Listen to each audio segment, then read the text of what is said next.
Do you want to support Ask a Priest Live? Click here to donate to this channel and support our mission, or donate safe and secure at thestationofthecross.com. Jen emailed this question for us, Father.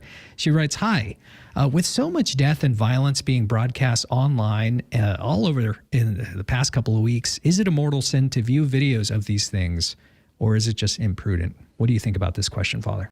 Boy, first of all, that's a very good question. Right away when the events of last Wednesday happened, I found myself watching one of the videos. Someone sent it to me. I had no idea what it was, and I immediately turned it off and regretted that I had seen that.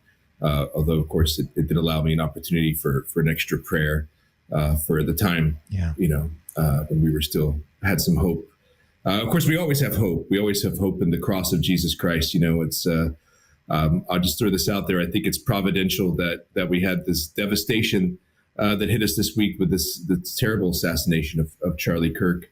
And then we were immediately presented on a Sunday with the Feast of the Triumph of the Holy Cross, reminding us that what the enemy intends for evil, God can do from good, reminding us that the blood of the martyrs is the seed of the church, reminding us of our perseverance. So as a priest, I feel like I have to give some commentary to give us hope in this situation. But back to Jen's question, I don't think it's necessarily a mortal sin. It depends on who you are. I know, I have friends who are doctors who watched that video. It had a completely different vibe for them.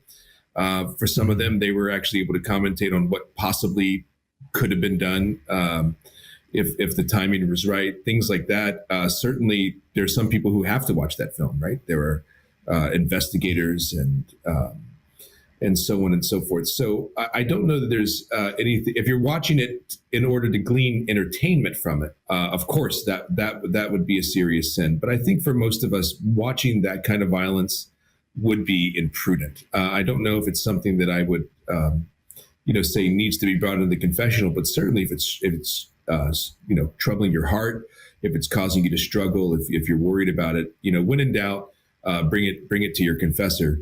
But I would say at the top of my head, I think watching humanely violent things on the internet, especially when they're real life, it wouldn't necessarily be mortally sinful. I do think it would be prudent if you're intentionally looking for those things, if you're watching those things, if you're celebrating those things, if you're watching them because you're chasing after any kind of adrenaline or emotion they give you. First of all, I think that might speak to some deeper psychological issues that we might want to look into. But if you happen to just come across it by accident, say a prayer and move on would be the best course of action.